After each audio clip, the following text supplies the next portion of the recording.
Meera road की मुख्य सड़क पर अवैध पार्किंग और पार्किंग की जगह की कमी की समस्या को हल करने के लिए नगरपालिका और ट्रैफिक पुलिस ने गौरव गार्डन परिसर के सामने सरकारी जगह को पार्किंग सुविधा के रूप में लेने से इनकार कर दिया है। काशी मीरा नाका से भयंदर गेट तक छत्रपति शिवाजी महाराज मार्ग शहर का मुख्य मार्ग है। इस सड़क पर पहले से ही भारी ट्रैफिक रहता है। जब से मेट्रो का काम शुरू हुआ है, सड़क सक्रिय हो गई है और ट्रैफिक जाम बढ़ गया है। मुख्य सड़क पर पार्किंग नहीं होने के बावजूद दोनों तरफ अवैध वाहन खड़े होने से समस्या और भी गंभीर हो गई है।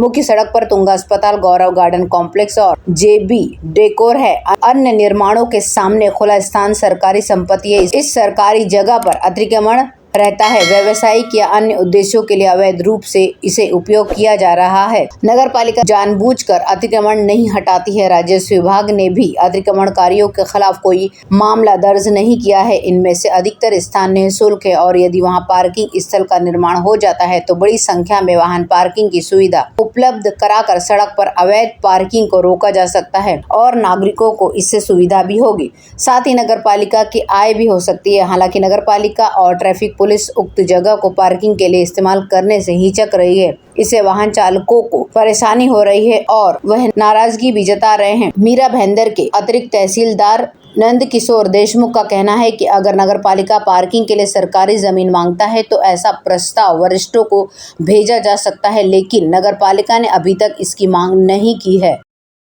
मीरा भयंदर नगर पालिका ने शहर की सकरी गलियों और सकरी गलियों से होते हुए आग लगने वाली जगह पर तत्काल मदद पहुंचाने के लिए फायर फाइटिंग सिस्टम से लैस फायर बाइक खरीदने का फैसला किया है। इससे मलिन बस्तियों, गांवों, पुरानी इमारतों और औद्योगिक क्षेत्रों को लाभ होगा। पहले चरण में 8 फायर स्टेशन, प्रत्येक को अग्निशमन बाइक दी जाएगी। मीरा भयंदर नगर पालिका में 8 फायर स्टेशन है। शहर में ऊंची इमारतों के खिलाफ आग बुझाने के बल के पास 90 मीटर ऊंची तक विदेशी निर्मित हवाई सीढ़ियां हैं। 70 और 39 मीटर ऊंची टर्न टेबल है।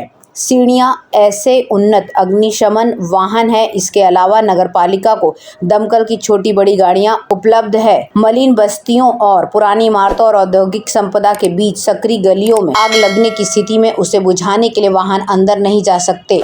इसलिए नगर पालिका आयुक्त दिलीप ढोले के मार्गदर्शन में अग्निशमन विभाग ने 2 पहिया अग्निशामक यंत्र खरीदने का निर्णय लिया है ताकि अग्निशमन प्रणाली तत्काल मदद के लिए शहर में पहुंच सके। मीरा भयंदर नगर पालिका के फायर ब्रिगेड प्रमुख प्रभारी प्रकाश बोराडे ने कहा है कि पहले चरण में 8 फायर फाइटिंग बाइक खरीदी जाएंगी और बाद में 8 और खरीदी जाएंगी। प्रत्येक दमकल केंद्र को 2 अग्निशमन बाइक उपलब्ध कराई जानी है। इसलिए झुग्गी झोपड़ियों, सकरी गलियों, औद्योगिक क्षेत्रों आदि में आग लगने या दुर्घटना होने पर फायर ब्रिगेड को तत्काल मदद मिलेगी।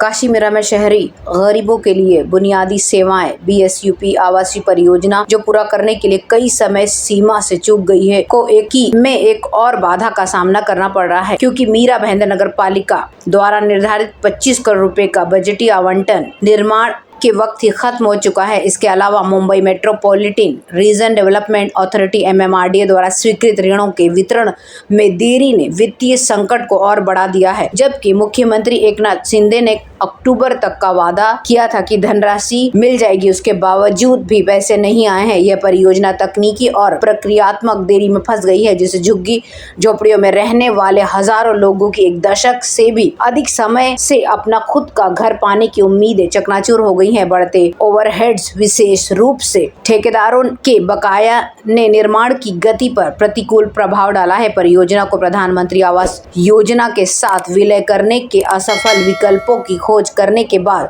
नकदी संकटग्रस्त MBMC ने परियोजना को पूरा करने के लिए MMRDA से ऋण के साथ उबारने के लिए संपर्क किया था। MMRDA ने अनुपालन किया और 127 करोड़ रुपए की राशि देने के लिए अपनी मंजूरी भी दे दी थी। हालांकि नगर पालिका का दावा है कि उसे अब तक केवल 8 करोड़ रुपए ही मिले हैं। कार्यकारी अभियंता दीपक खंबित ने कहा है कि ऋण निधि जारी करने के लिए हम MMRDA के साथ नियमित रूप से संपर्क कर रहे हैं। शहरी गरीबों के जीवन स्तर को बढ़ाने के लिए MBMC ने 2009 में 200 वर्ग फुट कारपेट क्षेत्र के साथ 4136 आवास इकाइयों का निर्माण करने के लिए 2 स्लम समूहों जनता नगर और क्रांति नगर की पहचान की थी। हालांकि अत्यधिक देरी के कारण केंद्रीय सरकार ने इकाइयों की संख्या 4136 से घटाकर 2160 कर दी है। विडंबना यह है कि अभी तक लंबित परियोजना में केवल 250 झुग्गी निवासियों को पुनर्वास के लिए घर मिले हैं, जबकि बाकी अभी भी काम अधर में लटका हुआ है।